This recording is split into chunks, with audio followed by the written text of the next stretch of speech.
गिरावट के बाद बाजार में लौटा जोश। सेंसेक्स में 400 अंकों की शानदार तेजी। निफ्टी 125 अंक चढ़कर 8200 के पास। रुपये एक महीने की ऊंचाई पर, डॉलर के मुकाबले 50 पैसे मजबूत। एफआईआई की मांग से आई तेजी, कच्चे तेल में भारी उठापटक।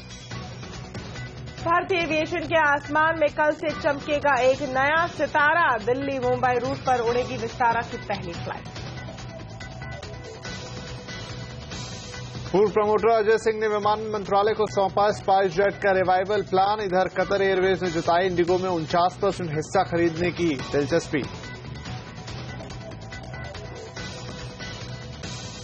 अब हम हिंदुस्तान के लोग जो विदेशों में बसे हुए हैं, ये उनका कर्तव्य बनता है कि वे इस अवसर को मानव जात के कल्याण की दृष्टि से और भारत के उत्कर्ष की दृष्टि से हम कैसे काम में लगाएं। भारतीय दिवस में प्रधानमंत्री ने एनआरआईज को दिया भारत में निवेश का न्योता। गंगा सफाई अभियान में भी जुड़ने की अपील।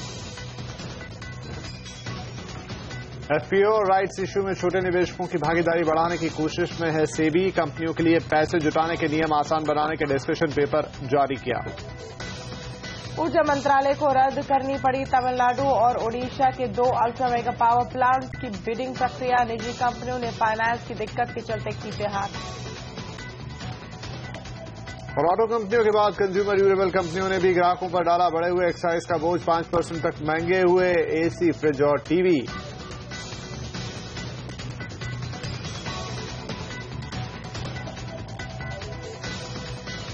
नमस्कार, आप देख रहे हैं आवाज एट 9। मैं हूं तमन्ना इनामदार दत्ता। नमस्कार, आपके साथ मैं हूं विपिन भट्ट। आगे बढ़े उससे पहले कुछ और हेडलाइंस। पेरिस में फिर से फायरिंग, एक पुलिसकर्मी की मौत। उत्तरी लियोन में मस्जिद के पास एक रेस्तरां में भी धमाका। कल हुए हमले के एक संदिग्ध ने समर्पण किया। 2 की तलाश अब भी जारी। कारोबारी साल खत्म होने से पहले विनिवेश में रफ्तार लाना चाहती है सरकार। ऑयल कंपनियों में हिस्सा बेचने की है योजना। पेट्रोलियम मंत्री ने कहा FY15 में ONGC के विनिवेश से भी इनकार नहीं। आईटी दिग्गज इन्फोसिस के साथ होगा तीसरी तिमाही के नतीजों का आगाज। इन्फोसिस का मुनाफा करीब 2% और आय 3.25% बढ़ने का अनुमान। और भारत के लग्जरी कार बाजार पर छाए आउडी। पिछले साल बिक्री में 8% की रिकॉर्ड बढ़त, लगातार दूसरे साल नंबर 1 पर।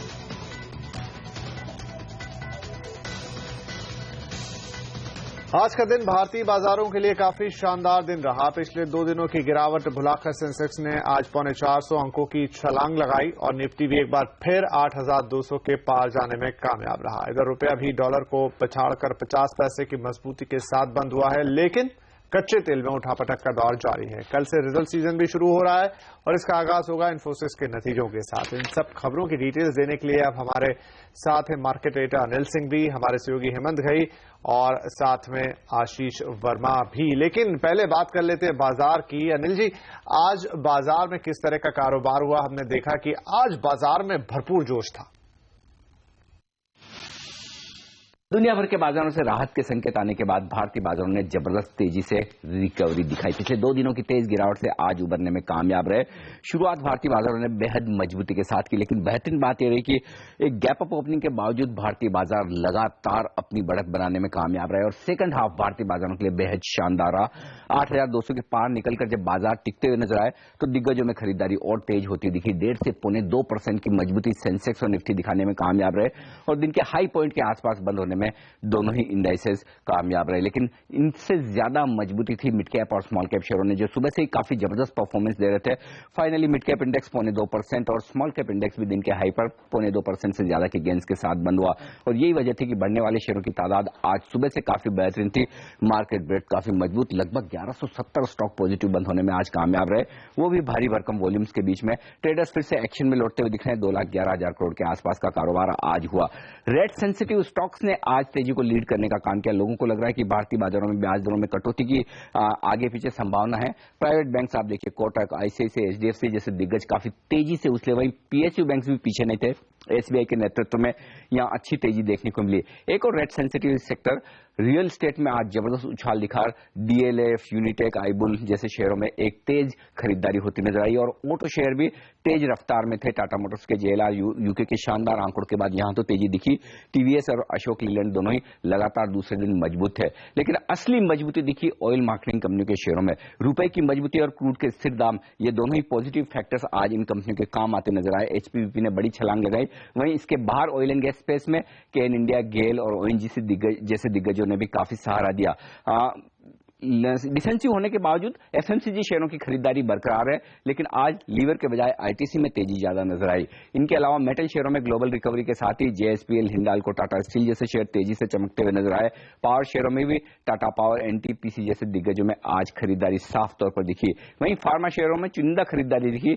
लुपिन सन तो मजबूत थे, लेकिन वोखाड़ के लिए इनके औरंगाबाद प्लांट के लिए यूके रेगुलेटर की तरफ से कुछ पॉजिटिव संकेत आने के बाद 3% की तेजी बनी।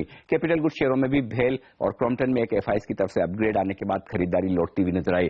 आईटी शेयरों में कल इन्फोसिस के नतीजे आने वाले हैं, बाजार के दौरान आएंगे। उससे पहले दूसरे IT share HCL Tech Mahindra, TCS मजबूती के साथ बंद हुए। इन्फोसिस फ्लैट मामूली पॉजिटिव बंद होता नजर आया। सीमेंट शेयरों में अंबुजा, एसीसी, अल्ट्राटेक जैसे दिग्गज पॉजिटिव थे। वहीं खबरों के दम पर कोल इंडिया में जहां स्ट्राइक खत्म होने की खबर के बाद तेजी बनती दिखी। बॉम्बे हाईकोर्ट का एक ऑर्डर एमएमआरडीए के सामने रिलायंस इंफ्रा के लिए बड़ी राहत का काम करता हुआ दिखा। स्टॉक तेजी में रहा। एसपीएमएल को एक बड़ा ऑर्डर मिलने की खबर के बाद 6% तेजी हुई। ग्रेविटा की रेटिंग बढ़ने की खबर के बाद यहां पर स्टॉक में बढ़त बनती हुई नजर आई। इनके अलावा निफ्टी में क्रूड के गिरे हुए दाम का फायदा पैंट्स कंपनियों ने उठाया और एशियन पेंट्स टॉप गेनर के तौर पर 6.5% ऊपर। एचडीएफसी और भारतीय एयरटेल जैसे दिग्गजों से भी बाजार की तेजी को आज सहारा मिलता नजर आया। और मार्केट एक्सपर्ट उदयन मुखर्जी का मानना है कि फिलहाल बाकी बाजारों के मुकाबले चीन के बाजार ज्यादा आकर्षक है, इसलिए विदेशी निवेशक चीन के बाजारों में पैसा लगा रहे हैं। चाइनीज मार्केट बहुत अच्छा कर रहा है और थोड़ा पैसा इंडिया से चाइना की तरफ जा रहा है, ऐसे भी हो सकता है। इसका एक कारण हो सकता है हम एक अर्निंग सीजन के शुरुआत में घुस रहे हैं और इस बार के अर्निंग सीजन उतना अच्छा नहीं होने की उम्मीद है। सेंसेक्स कंपनीज के अर्निंग्स ग्रोथ सिर्फ 5-6% ही होने की आशंका है इस क्वार्टर में। ये कोई भी कारण से एफआई फ्लोज काफी धीमे पड़ चुके हैं पिछले 4-5 हफ्ते में, और ये भी एक कारण हो सकता है कि निफ्टी हर बार जो 8400 के आसपास जा रहा है वहां से रेजिस्टेंस मीट करके वापस आ रहा है। इंटरेस्टिंग प्राइवेट सेक्टर बैंक्स और गिने चुने पब्लिक सेक्टर बैंक जैसे एसबीआई मेरे हिसाब से खरीदने का वो एक अपॉर्चुनिटी है। अगर मार्केट और थोड़ा गिरता है, मैं कहूंगा कि आप अपने ऑटो पोर्टफोलियो थोड़ा चर्न कर ले। मारुति जैसे स्टॉक को गिरावट में खरीदे, लेकिन एमएनएम जैसे स्टॉक पे थोड़ा कुछ दिन के लिए ना निवेश करें, क्योंकि इसमें कुछ नियर टर्म अंडर परफॉर्मेंस दिख रहा है। कंज्यूमर रिलेटेड स्टॉक्स, और मैं सिर्फ एचयूएल की बात नहीं कर रहा हूं यहाँ पे, कंजम्पशन रिलेटेड स्टॉक्स को अच्छे आउट परफॉर्मेंस या इन्वेस्टर्स को खरीदने का अपॉर्चुनिटी मेरे हिसाब से मिल सकता है जनवरी में।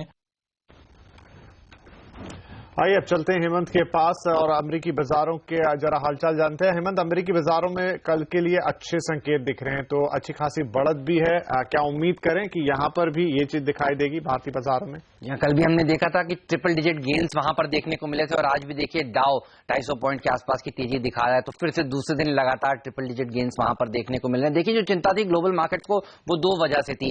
एक तो थी यूरो में जिस तरह से गिरावट देखने को मिली थी, और वो इसलिए देखने को मिली थी क्योंकि ग्रीस को लेकर चिंताएं उभरी थी, और अब ईसीबी की बैठक के ऊपर सबकी नजर पड़ गई है, और सबको ये लगता है कि ईसीबी भी उसी तरह से काम करेगा जिस तरह से यूएस में देखने को मिला, यानी एक अच्छा बॉन्ड बाइंग प्रोग्राम ईसीबी शुरू कर सकता है 22 जनवरी को जो उसमें बैठक होने वाली है। और ये एक खबर है जिसने दुनिया भर के बाजारों में इस समय उछाल दिखा रही है। आप देखिए, यूरोप के बाजारों में करीब 1.25 से 2% तक की तेजी आज देखने को मिली इसी खबर के दम पर। सबको अपेक्षाएं हैं काफी सारी।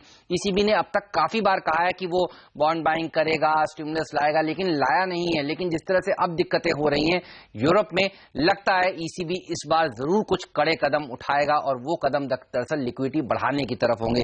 दूसरी चिंता जो दुनिया भर के बाजारों की थी वो कच्चे तेल को लेकर थी, और ये चिंताएं भी देखिए छोटी अवधि के लिए कम से कम स्टेबलाइज होती हुई नजर आई है। ब्रेंट क्रूड हमने देखा $50 के नीचे गया, उसके बाद आज देखिए इस समय 51 के आसपास इस समय ट्रेड कर रहा है। एक छोटा सा उछाल देखने को मिला है, कम से कम तेज गिरावट जितनी होनी थी 10% की एक हफ्ते में वो हो चुकी है। तो ये सारी चीजें हैं जिससे लगता है दुनिया भर के बाजारों को कि एक बार बड़ी राहत देखने को मिल सकती है। और इसीलिए आप देखिए कल के उछाल के बाद आज फिर से भारतीय बाजार नहीं दुनिया भर के बाजार रिजॉयस कर रहे हैं। और एसजीएक्स निफ्टी भी यही संकेत दे रहा है कि शायद अमेरिका की अच्छी क्लोजिंग होगी तो कल भारत की भी अच्छी शुरुआत हो सकती है। जी, और कल इन्फोसिस के नतीजे भी है। नतीजों के साथ तीसरी तिमाही के रिजल्ट सीजन का आगाज हो जाएगा। इसकी डिटेल्स जानने के लिए अब चलते हैं आशीष के पास। आशीष, क्या उम्मीदें हैं? इन्फोसिस से क्या अनुमान लगाए जा रहे हैं? जी हाँ, कल आईटी फोकस में रहने वाला, और क्योंकि इन्फोसिस अपने तिमाही रिजल्ट्स घोषित करेगा, लेकिन ध्यान रखें एक बड़ा अंडर परफॉर्मर रहा है, ड्रैग रहा है अब तक आईटी पैक, जहां निफ्टी ने पिछले 3 महीनों में 3% के पॉजिटिव रिटर्न्स दिए हैं। आईटी इंडेक्स में हमने देखा है 4.5% के आसपास की कमजोरी आई है, पर इस आईटी पैक में हमने देखा है इन्फोसिस की तरफ से एक स्मार्ट आउट परफॉर्मेंस आया है, बेहतर परफॉर्मेंस देखने को मिला है। पर पूरी तरह से जो मूड आईटी पैक का कमजोर या सबड्यूड हुआ है, क्योंकि एक वीक कमेंट्री टीसीएस की तरफ से आई थी, और जिस तरह से हेडविंड्स अब शायद बढ़ती हुई नजर आए यूएस डॉलर का एप्रिसिएशन जो है उसके चलते, खासतौर पे जो वीक क्वार्टरली अपडेट टीसीएस की तरफ से आया था, तो एक्सपेक्टेड है कि कोई स्मार्ट आउट परफॉर्मेंस है, सरप्राइज क्वेश्चन जो है, पॉजिटिव सरप्राइज करने का क्वेश्चन, वो कल के नंबर्स में मिसिंग होगा। जहां तक सीएनबीसी आवाज एक्सपेक्टेशंस की बात है, कंपनी जो तीसरी तिमाही में रिजल्ट घोषित करेगी, तिमाही दर तिमाही डॉलर आय में 1% का इजाफा, रुपए में आय करीब 3.25% के आसपास बढ़ेगी, पर मार्जिन ऑलमोस्ट फ्लैट, शायद 15 बेसिस पॉइंट्स के आसपास की कमजोरी दिखाएं। हालांकि रुपए में कमजोरी का कुछ हद तक फायदा होगा, लेकिन वो पूरी तरह से ऑफसेट हो जाएगा, क्योंकि हम एक्सपेक्ट कर रहे हैं कि जो कर्मचारियों का यूटिलाइजेशन है इस क्वार्टर में कमजोर होगा, और मुनाफे में महज 2% तिमाही दर तिमाही का शायद इजाफा देखने को मिले। पर इंपॉर्टेंट यह है कि Q3 शायद ऑलरेडी फैक्टर्ड इन है। जो स्ट्रीट वॉच कर रही है वो Qs वॉच करेगी FY15 के लिहाज से, और हम एक्सपेक्ट कर रहे हैं, जो कंपनी ने पहले गाइडेंस दिया था डॉलर आय में कि पूरे साल में ग्रोथ करीब 7 से 9% के आसपास होगी, इस क्रॉस करेंसी इंपैक्ट के चलते ये गाइडेंस को और कम कर सकते हैं, 6 से 8% या कहें 6.5 से 7.5% के आसपास की ग्रोथ की बात ये कंपनी कर सकती है। पर इंपॉर्टेंट है, दिसंबर में एनालिस्ट मीट में कंपनी के मैनेजमेंट ने हाईलाइट करा था कि जो क्वांटिटेटिव ऑब्जेक्टिव्स हैं, क्वांटिटेटिव स्ट्रैटेजीज हैं, वो दिसंबर रिजल्ट्स के साथ ये कंपनी अनाउंस करेगी। तो सबकी नजर होगी किस तरह के नियर से मीडियम टर्म स्ट्रैटेजी इन्फोसिस का मैनेजमेंट कल हाईलाइट करता है। और एक और इंटरेस्टिंग बात, एक डिपार्चर होगा नॉर्मल रूटीन से। हम रोज सुबह देखते हैं इन्फोसिस के नंबर्स आ जाते हैं बाजार खुलने से पहले, कल लेकिन ये नंबर्स दोपहर में 12:30 बजे अनाउंस होंगे। जी, उस पर हमारी नजर आएगी। शुक्रिया आशीष। और डॉलर के मुकाबले रुपया आज 4 हफ्ते के ऊपरी स्तर पर बंद हुआ। घरेलू डेट में एफआईएस की जोरदार लेवाली से रुपए 50 पैसे बढ़कर 62-66 पर बंद हुआ है। कच्चे तेल में गिरावट से भी रुपए को फायदा मिला है। इंडियन क्रूड ऑयल बास्केट पिछले 6 साल में पहली बार $50 के नीचे आया है। साथ ही दिसंबर में गोल्ड इंपोर्ट में भी करीब 75% की भारी गिरावट दर्ज हुई है। ऐसे में सोना और कच्चे तेल की इंपोर्ट बिल में कमी की संभावना जताई जा रही है, जिससे रुपए को सपोर्ट मिला है। और गंगा की सफाई में एनआरआईज को भी शामिल करना चाहते हैं प्रधानमंत्री मोदी।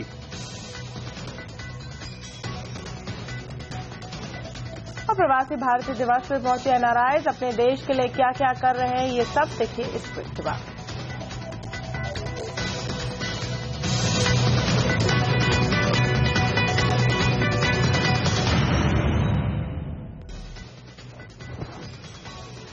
गुजरात में प्रवासी भारतीय सम्मेलन के दूसरे दिन प्रधानमंत्री मोदी ने बेहद भावुक अंदाज में भारत से जुड़ाव बढ़ाने का आग्रह किया।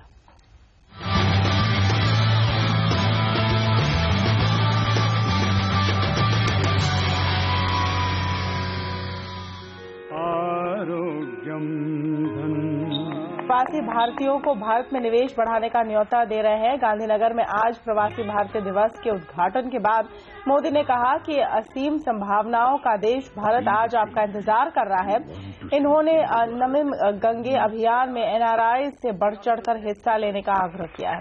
मोदी ने कहा कि वो अभियान सिर्फ गंगा की सफाई से जुड़ा नहीं है, बल्कि ये लाखों लोगों के जीवन और रोजी रोटी से भी ताल्लुक रखता है। 9 जनवरी तक चलने वाले सम्मेलन के दौरान मोदी ने 100 रुपए और 10 रुपए के सिक्के का अनावरण भी किया। साथ ही उन्होंने कई डाक टिकट भी जारी किए। प्रवासी भारतीय सम्मेलन में 58 से अधिक देशों से भारतीय मूल के लोग शामिल हो रहे हैं। मैं आपको निमंत्रण देता, आइए, आपका ज्ञान, बुद्धि, सामर्थ्य जो कुछ भी हो, इसके साथ जुड़िए।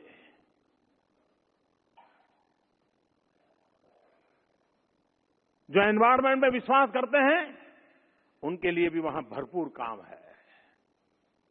जो इंक्लूसिव ग्रोथ में विश्वास करते हैं उनके लिए भी भरपूर काम है। जो रूरल डेवलपमेंट में विश्वास करते हैं उनके लिए भी भरपूर काम है। और भारत को आगे बढ़ाने और एनआरआईज कितना योगदान इसमें दे सकते हैं, इस पर चर्चा के लिए अब हमारे साथ हैं popular NRI hotelier CK Patel साहब। पटेल साहब, बहुत स्वागत है आपका आवाज एट 9 में। तो आप खुद भी एक एनआरआई होटलियर हैं और आपसे यही समझने की कोशिश होगी कि भारत की ग्रोथ स्टोरीज में एनआरआईज की कितनी बड़ी भूमिका हो सकती है। क्या प्रधानमंत्री को जो उम्मीद है वो आप लोगों से पूरी हो पाएगी? अपने इतने ब्रिलियंट लोग देश के बाहर गए हैं, वो लोगों को हम कैसे अपने देश के साथ जोड़ दें। अगर जो उनको जोड़ देते हैं और उनका जो उन्होंने जो घर्षण के साथ अपनी जिंदगी जो वहां बिताई है, उनके लाइफ में उन्होंने जो जो एक्सपीरियंस पाए गए हैं, उन्होंने जो भी नॉलेज गेन किया है, अगर ये सब चीजों को अपने देश में लोगों के साथ लगाया जाए तो अपने देश में बहुत उन्नति हो सकती है। वो सोचकर उन्होंने भारतीय प्रवासी दिन का सेलिब्रेशन करना शुरू किया। उसके बाद हर साल ये सेलिब्रेशन होता रहा। बीच में ऐसा टाइम आया कि ये जो सरकारी तरीके से जैसे होना चाहिए वो नहीं हुआ। क्या हुआ, मगर वो चीजें वो जो मोमेंटम था वो थोड़ा सा नीचे गया। उसके बाद नरेंद्र भाई की सरकार आई। जब नरेंद्र भाई आए तो नरेंद्र भाई का एनआरआई के साथ जोड़ना, एनआरआई के साथ बातचीत करना, उनके साथ कनेक्ट रहना, और जब वो अमेरिका आए तो लोगों में एक बड़ा उत्साह था कि एक आदमी अभी एक क्लीन पर्सनालिटी, जो करप्शन के मामले में लोगों को बहुत फिक्र था, लगा कि एक आदमी जो आया है जिसको एक सिंपल आदमी जो अगर इतना बड़ा उठ के अपने देश का प्रधानमंत्री बना है और उनकी भावना देश का विकास के सिवा और कुछ है नहीं, तो हम सब मिलकर उनको कैसे साथ दे। सब एनआरआई उनके साथ जोड़ने के लिए तैयार है, आई थिंक। और नरेंद्र भाई ने देखो आज ही जितने अनाउंसमेंट हुआ कि उन्होंने अपने प्रवासी भारतीयों के लिए जो भी नियम थे वो सिंपल कर दिए। जैसे पहले वीजा के बारे में कितना प्रॉब्लम्स थे लोगों को, कोई इमरजेंसी केस में भी वीजा लेना है तो वो आदमी इमीडिएटली आ नहीं सकता, किसी का देहांत हो गया और इमीडिएटली आना है तो बहुत तकलीफें पड़ रही थी एनआरआई को। आज अगर तुम्हारे पास वीजा नहीं है, you can take the visa on arrival. तो इतना सिंपलिसिटी सिंपल बना दिया। और वो भी जो कोई भी एनआरआई अपने वीजा के मामले में और कोई पासपोर्ट के बारे में वहां की एम्बेसी की ऑफिस में जाएगा तो उनको सीधा कोई प्रॉब्लम नहीं होगी, क्योंकि they are now want to have a growth, it's a growth oriented government we have now. तो उसका बेनिफिट जरूर देश को होने वाला है। जी, लेकिन पटेल भाई, आपने जो सारी बातें मेंशन की, जो प्रधानमंत्री ने एनआरआईज के लिए, प्रवासी भारतीयों के लिए घोषणा की है, वो ये भी चाहते हैं कि प्रवासी भारतीय भारत की ग्रोथ स्टोरी के साथ जुड़े, इसमें योगदान दे, इसका हिस्सा बने। उस थॉट में वो कितने कामयाब होते दिख रहे हैं? किस तरह से आप जुड़ेंगे? अभी मुझे लगता है कि वो हो ही रहा है। अब देखो कि एक भारतीय प्रवासी दिन में जितने लोग आए हैं तो एक एटमॉस्फेयर बन गया है ना। तो मुझे लगता है कि आने वाले दिनों में जो उनका जो भाव है देश को आगे बढ़ाने का, और उसको आगे बढ़ाने के लिए जो भी रुकावटें हैं, जहां पर पॉलिसी चेंज की जरूरत है, तो वो भी हो रही है। तो मुझे लगता है कि आने वाले दिनों में अपना जरूर से जो नरेंद्र भाई सोच रहे हैं वैसे अपन को फायदा होने वाला है और देश की तरक्की होने वाली है। जी, ब्रिटेन की एमपी और ट्रेजरी डिपार्टमेंट की एक्सचेकर सेक्रेटरी प्रीति पटेल के मुताबिक निवेशकों को निवेश सुरक्षित होने का भरोसा होना चाहिए। प्रवासी भारतीय दिवस पर प्रीति पटेल से खास बातचीत की हमारे बैंकिंग एडिटर प्रदीप पंड्या ने। Narendra Modi has become the Prime Minister, things are changing. What are the key things that you see have changed or you would like really to change that would facilitate, more inflow on the scale that we see, for example, people of Chinese origin going back and investing in China? Well, I think the reality is, this is my second visit to India since Mr. Modi became Prime Minister, and my first visit was in the summer last year where we met him there. That was the eve of the budget that took place, and I was here, I saw the railway budget as well, which was really interesting. So we talked very much then about investment in big issues, infrastructure, energy. We talked about the rupee and internationalization of the currency. Those are areas where if you have strong international links and partnerships, you will get greater support in your efforts for investment and attracting investment. So I think certainly from a UK point of view, we are doing that. There's no doubt about that. We have so much work that is taking place. Of course, the new roads are not going to be built overnight, and the new projects don't come out of the ground out of nowhere. The work is taking place to ensure that investment is secured, that the partners are lined up. You've got to have the partners there as well. And I was in the City of London in November, the London Stock Exchange, launching the first long-term rupee bond. That helps facilitate financial flows and investment coming into India. That's what it's about, and a lot more is coming. और पूरे विश्व की भारत पर नजर है। प्रवासी भारतीय दिवस पे शामिल हुए लॉर्ड करण बिलिमोरिया के मुताबिक मेक इन इंडिया सरकार का बहुत अच्छा कदम है। इस मौके पर करण बिलिमोरिया से खास बातचीत की हमारे संवाददाता मनीष देसाई ने। मोदी जी ने स्पीच दी है, इसके पहले वो यूके भी काफी बार आ चुके हैं। आपको क्या लगता है कि इंडियन इकोनॉमी जो है वो सही में ट्रैक पर आई है अभी? The Indian economy is looking very, very encouraging. In fact, the whole world is looking at India. After Prime Minister Modi became Prime Minister, he is a man of action and a man who's a brilliant orator, as we've seen today. He made a fabulous speech. But words are one thing, action are another thing. And he has shown he's a man of action as well. In Britain, we are waiting for Prime Minister Modi to visit Britain. I'm on the committee for the installing of the Mahatma Gandhi statue in Parliament Square. Outside Westminster, House of Commons and House of Lords will be Mahatma Gandhi alongside Nelson Mandela and 10 other statues. This is going to be a matter of great pride for us as Indians around the world when that statue is there. And we are waiting for Prime Minister Modi to come to London and also to give the Mahatma Gandhi Memorial Lecture, which will start to take place. Where the economy is concerned, Britain and the world are very excited by India's prospects.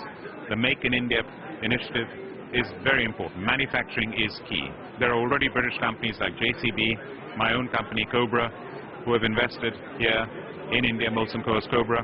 JCB, you drive any road in India, you will see JCB, British company manufacturing in India. And the potential is enormous, both ways. Sir, which are the new sectors UK companies are looking at? We are looking at, without exaggeration, several sectors. The UK-India Business Council, of which I'm the founding chairman, we have opened up offices in India now to help in British companies, particularly SMEs, to come and set up and work in India and work with India. So whether it's in the environmental sector, whether it's in food and beverage, whether it's in technology, whether it's in automobiles, whether it's in aerospace, in every area, in education. I'm the Chancellor of Birmingham University. Birmingham University is one of Britain's biggest universities. We have an office in India. We have several Indian students in Birmingham University. We have Indian academics at Birmingham University. The links are very, very strong. और अजय सिंह ने सौंप दिया है SpiceJet का revival plan और Indigo में निवेश करना चाहती है कतर एयरवेज। भारतीय आसमान पर कल से विस्तारा भरेगी उड़ान। एविएशन सेक्टर की सारी खबरें इस ब्रेक के बाद।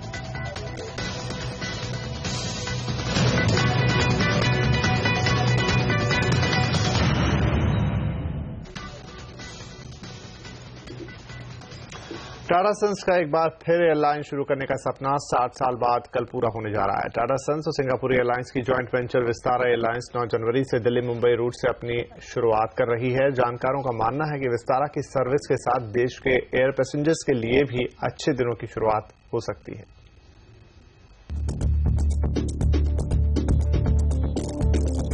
शुक्रवार 9 जनवरी से देश के आसमान में एक नया खिलाड़ी उड़ान भरने जा रहा है। टाटा सन्स और सिंगापुर एयरलाइंस की जॉइंट वेंचर विस्तारा एयरलाइंस 3 उड़ानों के साथ अपनी शुरुआत करेगी। कंपनी दिल्ली मुंबई रूट से उड़ानों की शुरुआत कर रही है। विस्तारा अपनी फ्लाइट्स में पैसेंजर्स को 3 कैटेगरी में सर्विस देगी, इकोनॉमी, बिजनेस और प्रीमियम इकोनॉमी। देश में प्रीमियम इकोनॉमी सर्विस देने वाली विस्तारा पहली एयरलाइन है। देश की ट्रैवल इंडस्ट्री के जानकारों के मुताबिक विस्तारा के आने से इकोनॉमी क्लास पैसेंजर्स को खास तौर पर फायदा होगा। जो आदमी फुल सर्विस चाह रहा है उसके लिए मैं समझता हूं ये जो नई एयरलाइन है वो एक नीश मार्केट है जिसको ये केटर करेगी। और इंटरनेशनल जो बिजनेस ट्रैवलर्स हैं वो भी इसलिए एयरलाइन को प्रेफर करेंगे because of the reliability. Vistara अपने फ्रीक्वेंट फ्लायर्स के लिए एक स्कीम भी लॉन्च करेगी जिसका नाम है क्लब विस्तारा। इसमें ट्रैवलर्स को टिकट कीमतों के हिसाब से पॉइंट्स मिलेंगे, न कि माइल्स के आधार पर। विस्तारा के पहले भारतीय एविएशन मार्केट में सबसे नई एंट्री थी एयर एशिया की। इस तरह विस्तारा का मुकाबला air India, jet Airways, air Asia, Indigo, spice jet और गो एयर से होगा। मौजूदा मार्केट शेयर पर नजर डालें तो सबसे आगे है इंडिगो, जिसका 33.5% बाजार पर कब्जा है। दूसरे नंबर पर है जेट एयरवेज 23% मार्केट शेयर के साथ। तीसरे नंबर पर है एयर इंडिया 17.5% के साथ और चौथे नंबर पर है स्पाइस जेट करीब 15% मार्केट शेयर के साथ। गो एयर के पास 9% हिस्सा है, वहीं एयर कोस्टा और एयर एशिया के पास 1% हिस्सेदारी है। Tata Vistara stands a very good chance of survival, and I think the brand Tata is backing at Singapore Airways, and people have predominant trust in a brand like Tata's. और मुझे लगता है कि कोई 40,000 रुपया नहीं देना चाहेगा बॉम्बे दिल्ली पे, लेकिन जो 8,000 वाले उसमें there is a large market जो 12, 13, 14, 15,000 देंगे। हालांकि इस समय इंडिगो के अलावा सभी भारतीय एयरलाइंस घाटे में हैं। मार्च 2014 तक इन कंपनियों का घाटा करीब 7,000 करोड़ रुपए था, जिसके मार्च 2015 तक बढ़कर 9,000 करोड़ पहुंच जाने की आशंका है। लेकिन जानकार मानते हैं कच्चे तेल के लगातार घटते दाम और भारत में उड़ान भरने वालों की लगातार बढ़ती तादाद, ये दो ऐसी वजह हैं जो एयरलाइंस की बैलेंस शीट को सुधार सकती हैं। ऐसे में विस्तारा के लिए भारत में अपनी सर्विस शुरू करने का ये सबसे अच्छा समय है। धीरज अग्रवाल के साथ अतुल मिश्रा, दिल्ली। विस्तारा तो कल से उड़ने ही लगेगी। साथ ही देश की पूरे एविएशन सेक्टर में हलचल तेज हो गई है। अजय सिंह ने आज स्पाइस जेट के लिए विमानन मंत्रालय को रिवाइवल प्लान सौंप दिया है। साथ ही कतर एयरवेज ने लो कॉस्ट एयरलाइन इंडिगो में 49% हिस्सेदारी खरीदने की रुचि दिखाई है। भारतीय एविएशन सेक्टर की इस हलचल पर चर्चा के लिए हमारे साथ जुड़े हैं आईएमसी के एविएशन कमेटी के चेयरमैन जितेंद्र भार्गव और हमारे संवाददाता अतुल मिश्रा भी हमारे साथ है। सबसे पहले चलते हैं अतुल के पास। अतुल, स्पाइस जेट के रिवाइवल प्लान में क्या खास है, क्या डिटेल्स निकाल कर आ रही है? जी देखिए, स्पाइस जेट ने सबसे पहले 15 दिसंबर को अपना रिवाइवल प्लान सौंपा था डीजीसीए को, लेकिन ये प्लान अधूरा था और इसमें किसी तरह से निवेश के बारे में कोई ब्यौरा नहीं दिया गया था कि किस तरह से और कहां से निवेश आना है। लेकिन इसके बाद अजय सिंह, जो कि हम आपको बता दें कि स्पाइस जेट के पूर्व डायरेक्टर और को फाउंडर हैं, वो फिलहाल सरकार, क्योंकि जब स्पाइस जेट की हालत जो है वो ज्यादा खराब होने लगी तो उसके बाद सरकार के दखल पर स्पाइस जेट को एक तरह से सेव करने के लिए अजय सिंह सामने आए और उन्होंने विदेशी निवेशकों के साथ 1200 करोड़ रुपए का निवेश स्पाइस जेट में करने की बात कही। उसके बाद से विमानन मंत्रालय की तरफ से कहा गया था कि दोबारा और फ्रेश प्लान दिया जाए। आज अजय सिंह और उनके पार्टनर्स ने यह प्लान सौंपा है, लेकिन ये शुरुआती प्लान है। फिलहाल जो डिटेल प्लान है वो कुछ दिनों में आएगा। अगले हफ्ते तक दोबारा विमानन मंत्रालय के साथ बैठक होने की उम्मीद है। लेकिन जो आज प्लान सौंपा गया, सूत्रों के मुताबिक ये कहा गया है कि कुछ फंड स्पाइस जेट को 10 जनवरी तक मिल जाएगा। इसके बाद जो बाकी का निवेश है वो 1 महीने के अंदर स्पाइस जेट में आएगा और इस पैसे का स्पाइस जेट जो इस्तेमाल है वो बैंक गारंटी पूरी करने के लिए करेगा। मसलन कह सकते हैं कि जैसे कि एयरपोर्ट अथॉरिटी के 240 करोड़ रुपए करीब बकाया है स्पाइस जेट पर और उसे 14 दिन की और मोहलत 1 जनवरी को अथॉरिटी की तरफ से दी गई थी लैंडिंग पार्किंग फीस चुकाने के लिए। इसी तरह से देखा जाए तो जो दूसरे बकाए हैं, सैलरी ड्यूज है, दिसंबर की सैलरी अभी तक नहीं दे पाई है फिलहाल एयरलाइन और कहा जा रहा है कि ग्राउंड स्टाफ और केबिन क्रू को 10 जनवरी तक सैलरी दे दी जाएगी, जबकि पायलट्स और दूसरे ऑफिसर्स को जो है वो 20 जनवरी तक सैलरी देनी है। तो ये फंड किस तरह से यूटिलाइज किया जाएगा, फिलहाल इस बारे में जो अजय सिंह और उनके पार्टनर्स हैं, साथ ही स्पाइस जेट के जो अधिकारी हैं और विमानन मंत्रालय के अधिकारियों के बीच अगले हफ्ते फिर एक बैठक हो सकती है और डिटेल प्लान सामने आ सकता है। अतुल, भार्गव जी से भी राय ले लेते हैं इस पर। भार्गव साहब, आपको क्या लगता है, प्लान तो सौंप दिया है, लेकिन क्या ये कोशिश स्पाइस जेट को इस मुश्किल से बाहर निकाल पाएगी? देखिए, सब जानते हैं कि स्पाइस जेट की स्थिति बहुत ही गंभीर है। 1400 करोड़ रुपया वो various vendors, employees, oil companies, airport authorities को ओ करते हैं। तो स्वाभाविक है कि कोई अगर नया इन्वेस्टर पैसा लगाना चाहेगा वो ये देखेगा कि क्या वो एक क्लीन बैलेंस शीट से चल सकता है, क्या पुराने ओनर्स जो अभी इस समय स्पाइस जेट को ओन करते हैं वो पुरानी लायबिलिटीज को की रिस्पॉन्सिबिलिटी लेते हैं, क्योंकि अगर नए इन्वेस्टर को स्पाइसजेट को चलाना है, फ्रॉम फुटिंग पर डालना है, तो जरूरी बात है वो इन्वेस्ट करेगा, लेकिन पास्ट लायबिलिटीज एक बड़ा इशू बनेगा इसके लिए। और क्योंकि एविएशन इंडस्ट्री में कंपटीशन है, ऑपरेशनल एनवायरनमेंट कंड्यूसिव नहीं है प्रॉफिटेबिलिटी के लिए, तो जो नया इन्वेस्टर है वो ये भी देखेगा कि क्या अगले 6 महीने, 1 साल, 2 साल के बाद में वो ब्रेक इवन पॉइंट पे आ सकता है। तो इसके ऊपर एक सवालिया निशान लगा हुआ है। तो इसके लिए जरूरी यह है कि भारत सरकार कुछ ऐसे पॉलिसीज में परिवर्तन लाए जैसे कि ऑपरेशनल एनवायरनमेंट है उसमें सुधार हो सके। जी चलिए, और भी आज क्योंकि हलचल है एविएशन इंडस्ट्री के अंदर, अतुल, कतर एयरवेज ने अब यहाँ इच्छा जताई कि इंडिगो में वो हिस्सा खरीदना चाहती है। वैसे तो पूरी एविएशन इंडस्ट्री में काफी मामला गड़बड़ है, लेकिन इंडिगो एक ऐसी एयरलाइन है जिसमें विदेशी एयरलाइंस की नजर है। जी, भारत में जो एविएशन इंडस्ट्री है इस समय वो काफी तेजी से उसमें बदलाव देखे जा रहे हैं। एक तरह से कंसोलिडेशन का दौर माना जा सकता है कि शुरू हो सकता है। कुछ एयरलाइंस की हालत खराब हो रही है, जबकि कुछ एयरलाइन फायदे में, कुछ नई एयरलाइन आ रही। ऐसे में ग्लोबल एयरलाइंस की निगाह भी भारत पर है और इंडिगो में फिलहाल कतर एयरवेज ने रुचि दिखाई है। कतर एयरवेज का कहना है कि अगर इंडिगो चाहे तो 49% तक की हिस्सेदारी जो है कतर एयरवेज खरीद सकती है। और फिलहाल कतर एयरवेज का कहना है कि भारत में केवल इंडिगो ऐसी अकेली कामयाब एयरलाइन है, लेकिन इतने बड़े देश में केवल एक कामयाब एयरलाइन से काम नहीं चलेगा। हालांकि कुछ जो नई एयरलाइन शुरू हो रही जैसे विस्तारा है या एयर एशिया शुरू हुई थी, इसके बारे में कतर एयरवेज का कहना है कि भारतीय बाजार में जो है वो डीप पॉकेट होना जरूरी है और 5 से 10 साल का समय लगेगा इन एयरलाइंस को एस्टेब्लिश होने में। ऐसे में विदेशी जो एस्टेब्लिश एयरलाइन है उनके लिए भारत के दरवाजे खोले जाने चाहिए। साथ ही साथ उन्होंने सरकार की भी तारीफ की है और कहा है मेक इन इंडिया प्रोग्राम में एविएशन सेक्टर को भी शामिल किया जाना चाहिए। जी भार्गव जी के पास चलते हैं। अब कतर को तो इंटरेस्ट है इंडिगो में, लेकिन ये देखते हुए कि इंडिगो शायद एक लौता एयरलाइन है भारत में जो प्रॉफिटेबल है, अच्छी पोजीशन में है, क्या उनको इंटरेस्ट होगा कि वो अपनी स्टेक बेचे? देखिए, ये कभी नहीं कहना चाहिए कि क्योंकि एक एयरलाइन सक्सेसफुल है उसको किसी कोलैबोरेशन का या इक्विटी स्टेक बेचने का अधिकार नहीं होना चाहिए। अच्छी बात यह है कि अगर एक एयरलाइन सक्सेसफुल है, हेल्दी बैलेंस शीट है, उस समय पॉइंट ऑफ स्ट्रेंथ से दूसरी एयरलाइन से अपना इन्वेस्टमेंट करवाए अपनी एयरलाइन के अंदर में। तो कतार एयरवेज भी दुनिया की एक मानी हुई एयरलाइन है। इंडिगो जुड़ी बात है कि देश की सबसे बढ़िया एयरलाइन है, इस समय प्रॉफिटेबल एयरलाइन है। तो अगर कतार एयरवेज आती है तो इससे एक मजबूत एयरलाइन बन पाएगी। और जैसे अभी एयर विस्तारा आ रही है टाटा सिंगापुर एयरलाइन के साथ में, और अन्य दूसरी एयरलाइन आती है जिनको इंटरनेशनल कोलैबोरेशन हो, तो इससे इंडिगो को सब मजबूती मिलेगी, सक्सेस मिलेगी और वो एक कॉम्पिटिटिव एनवायरनमेंट में अपनी पोजीशन जो है वो मेंटेन कर पाएगा। चलिए, आप दोनों का बहुत शुक्रिया हमसे बातचीत करने के लिए। और यहां पर विस्तारा की उड़ान शुरू होने के बाद ग्राहकों को एक नया ऑप्शन तो मिलने जा ही रहा है, साथ ही इससे पूरे भारतीय एविएशन इंडस्ट्री में भी बदलाव की उम्मीद है। तो इसी मसले पर रात 10 बजे देखिए हमारी खास पेशकश आसमान में नए ऑप्शन। और कंपनियों के लिए पैसे जुटाने के नियम आसान बनाने के लिए सेबी ने जारी किए डिस्कशन पेपर। रिलायंस इंफ्रा को बॉम्बे हाईकोर्ट से मिली मेट्रो के किराए बढ़ाने की छूट। पूरी खबर इस ब्रेक के बाद।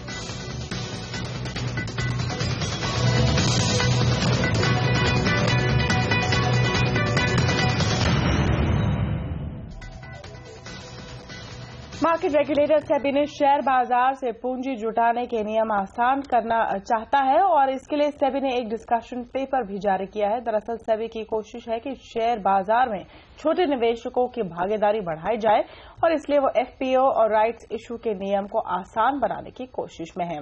इस खबर पर विस्तार से जानकारी के लिए चलते हैं हमारे सहयोगी हेमंत घाई के पास। हेमंत, सेबी ने पूंजी जुटाने को लेकर जो डिस्कशन पेपर जारी किया है उसमें नियमों में किस तरह के बदलाव की बात कही गई है?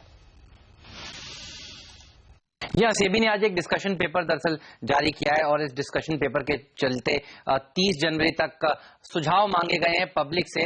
आपको बता दूं कि दरअसल सेबी चाहता है कि एफपीओ और राइट्स इशू का ज्यादा से ज्यादा इस्तेमाल हो। आपको याद होगा पिछले कई इश्यूज जो कंपनियां लाई हैं उसमें उन्होंने क्यूआईपी का रूट अपनाया, प्राइवेट प्लेसमेंट का रूट अपनाया पूंजी जुटाने के लिए, क्योंकि उनका ये कहना था कि एफपीओ और राइट्स इशू का जो प्रक्रिया है वो प्रक्रिया एक तो काफी लंबी है, ऊपर से वो उस प्रक्रिया में खर्चा भी ज्यादा होता है।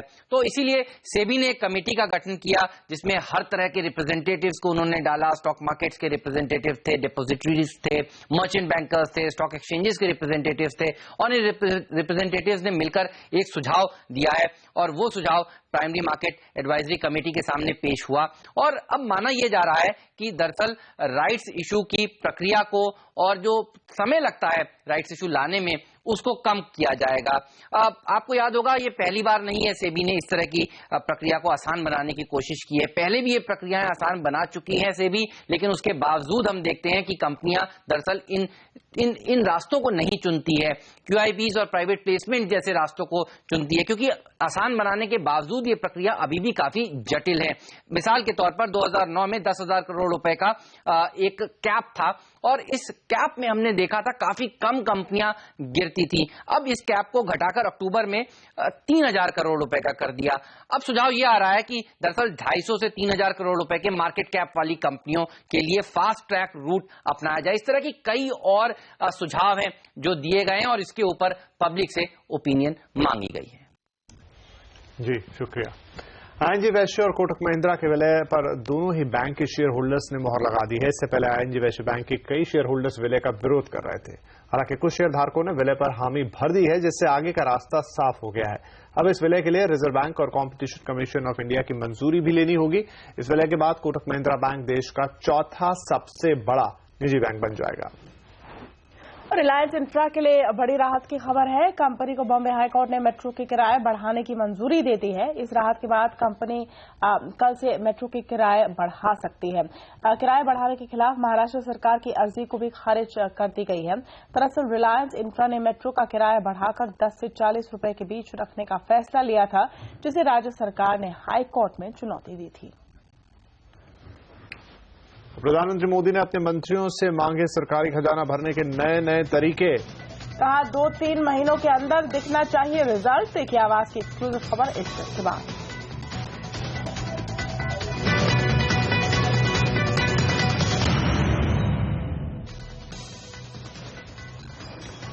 अब सभी यात्रियों को सरकारी आमदनी बढ़ाने के मंत्रियों को उपाय सुझाने होंगे। सीएनबीसी आवाज को मिली एक्सक्लूसिव जानकारी के मुताबिक प्रधानमंत्री नरेंद्र मोदी ने मंत्री परिषद के सभी सदस्यों से कहा है कि वो अगले 2 महीने के भीतर ऐसे नायाब तरीके सुझाएं जिससे सरकार को राजस्व मिल सके।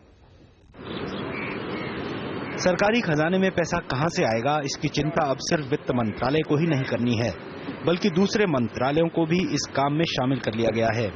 सूत्रों के मुताबिक अब सभी मंत्रालयों को ऐसे उपाय सुझाने हैं जिससे सरकार को राजस्व मिले, यानी आमदनी हो। ये फरमान किसी और ने नहीं बल्कि प्रधानमंत्री नरेंद्र मोदी ने खुद दिया है। ये उपाय लीक से हटकर होने चाहिए, जिससे जनता पर ज्यादा बोझ भी नहीं पड़े और सरकारी खजाना भी भरे। प्रधानमंत्री ने अपने मंत्रियों से ये भी कहा है कि इसके लिए वो अपने जूनियर सीनियर हर लेवल के अधिकारियों से नए नए आइडिया मांगे। उनमें से जो अमल करने लायक आइडिया हो उस पर अमल का रोड मैप भी बनाएं। प्रधानमंत्री ये भी चाहते हैं कि अगले 2-3 महीने में हर मंत्री ये आइडिया उनके पास पेश कर दे। पिछले दिनों मंत्री परिषद की बैठक के दौरान प्रधानमंत्री ने अपने मंत्रियों को ये निर्देश दिए। साथ में ये भी कहा कि वो अपनी बात पहुंचाने के लिए विज्ञापनों का सहारा कम लें, सोशल मीडिया का इस्तेमाल ज्यादा करें। दरअसल सरकार की तमाम कोशिशों के बावजूद आमदनी के मुकाबले खर्च यानी फिस्कल डेफिसिट कम होने का नाम ही नहीं ले रहा। तय सीमा का 99% फिस्कल डेफिसिट अभी ही पहुंच गया है। ऐसे में आने वाले कारोबारी साल में ये दबाव बना रहने वाला है। लिहाजा प्रधानमंत्री को लगता है कि अगर कुछ आइडिया पर अमल किया गया तो शायद हालात कुछ बेहतर हो सकते हैं। इसीलिए अब उन्होंने वित्त मंत्री के साथ साथ दूसरे मंत्रियों पर भी सरकारी आमदनी की चिंता करने का जिम्मा डाल दिया है। लक्ष्मण रॉय, दिल्ली। वित्तीय वर्ष का अंत नजदीक है। ऐसे में सरकार विनिवेश की गाड़ी टॉप गियर में डाल रही है, जिससे विनिवेश का लक्ष्य हासिल हो सके। सरकार इसकी शुरुआत पीएफसी और आरईसी के साथ कर सकती है। दोनों कंपनियों में सरकार की 5% हिस्सेदारी बेचने की योजना है। इस विनिवेश से 3,000 से 3,400 करोड़ रुपए के बीच जुटाए जा सकते हैं। विनिवेश सचिव के मुताबिक सरकार कुछ ऑयल कंपनियों और कोल इंडिया में भी हिस्सा बेच सकती है। साथ ही पेट्रोलियम मंत्री ने इस बात से भी इनकार नहीं किया है है कि ओएनजीसी का विनिवेश इसी कारोबारी साल में हो सकता है। सरकार विनिवेश के लिए 12 जनवरी में रोड शो शुरू करेगी। और ऑटो कंपनियों के बाद कंज्यूमर ड्यूरेबल कंपनियों ने भी ग्राहकों पर डाला बढ़े हुए एक्साइज का बोझ। और भारत के लग्जरी कार बाजार पर छाए ऑडी। पूरी खबर देखिए इस ब्रेक के बाद।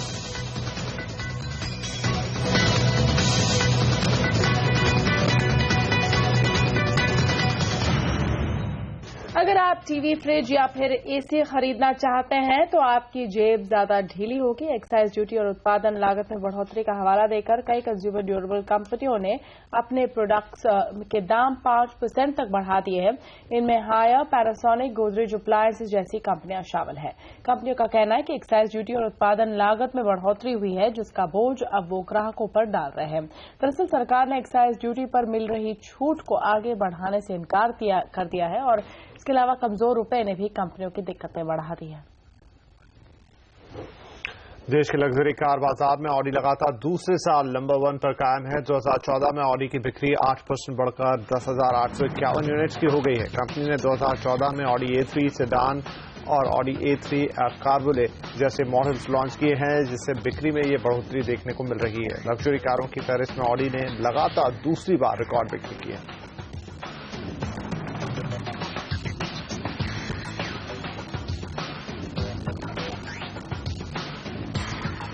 और आवाज बदलाएं में आज के लिए इतना है। आपसे कल फिर करेंगे मुलाकात, तब तक के लिए नमस्कार।